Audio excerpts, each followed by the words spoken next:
Welcome to the Monday mailbag, everybody. Reading your emails, talking about them on the air. It's one of my favorite parts of this 7 o'clock newscast. Rick and Kay seem to like it too. They said, we really enjoy your 7 p.m. broadcast. Sometimes it's actually more interesting than the news.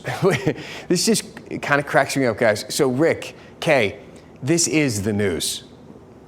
It's really a commentary, I think, on our industry. I've always found it so strange that in a creative medium like storytelling, nearly every local station from cities from New York to Glendive, Montana, look exactly the same for some reason. Isn't that weird to you?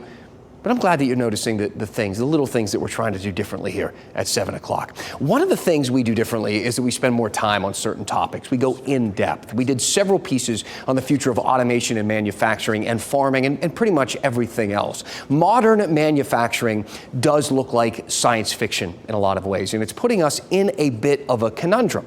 Robots do make things less expensive to produce, but those robots will continue to replace lots of jobs for people.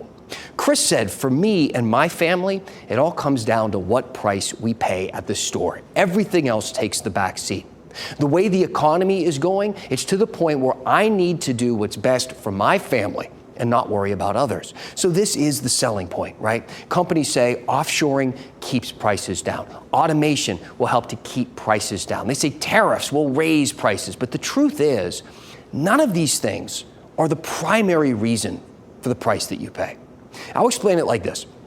In 1980, the average cost for a new car was $7,574. Now, in today's dollars, accounting for inflation, that would be like $29,300 for an average vehicle. But the actual average cost of a car today is much higher than that, nearly $49,000. So, if it's so much cheaper to build overseas, which we are doing, if it's so much cheaper to use automation instead of people, which we are doing, why has the cost nearly doubled? If it's so much cheaper to do it the new way, why aren't we paying less?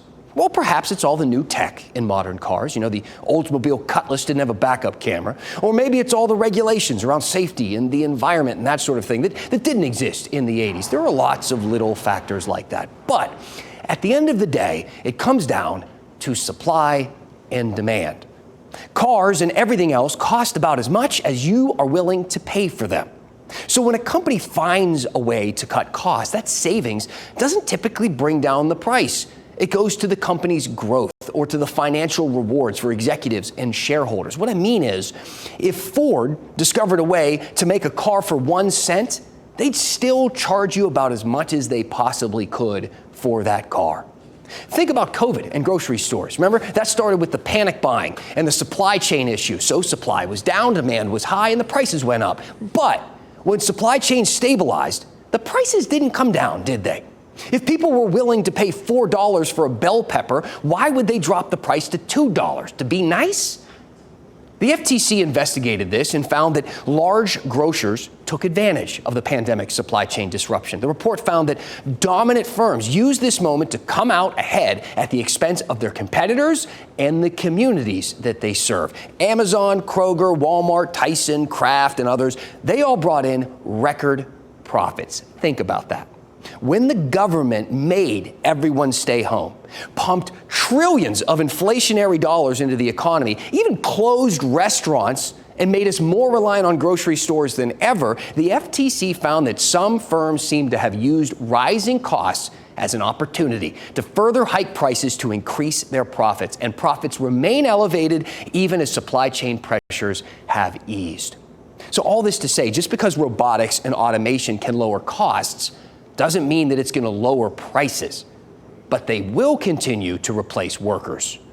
Carmine said, at what point do we reach a tipping point? When does it get to a point where regular Joes can't find work and can't afford anything else? And this is where the conversation gets a little bit out there.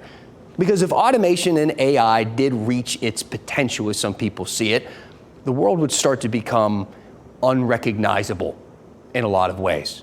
And some people think that that will truly begin when we have fully realized autonomous vehicles. So right now they work really well in controlled environments like this beer factory where transport units replaced hundreds of forklift operators, or a shipping yard facility like this one that loads and unloads these giant container ships with AI and autonomous transporters and cranes. One of these kinds of vehicles can, once they can prove to be just as safe and efficient and reliable out in the real world as they are in those factories, well, that could change everything. You know, Google owns a company named Waymo. They have hundreds of driverless taxis in the Bay Area, and just last week they released some safety data. The NBC station out there covered it. So Waymo's vehicles have logged 70 million miles in California, Phoenix, and Austin. The company found that the cars got into far fewer accidents than humans, and that most of the accidents that did happen were caused by human drivers in other vehicles. And young people are not afraid to use these. My cousin lives out there. He takes them all of the time. And this technology threatens every delivery job in the country. Amazon drivers, long-haul truckers, and the pizza guy would all be automated. Millions and millions of jobs. Do they all become engineers? I mean, this isn't meant to be alarmist, okay? This is a conversation we have to have. Lawmakers are talking about it. They've mulled around ideas like universal basic income for this very thing. There's still a lot to talk about here. Let me know what you think. Please send me an email. You can email me at dan@wral.com. Tell me what is on your mind, and we'll go in depth.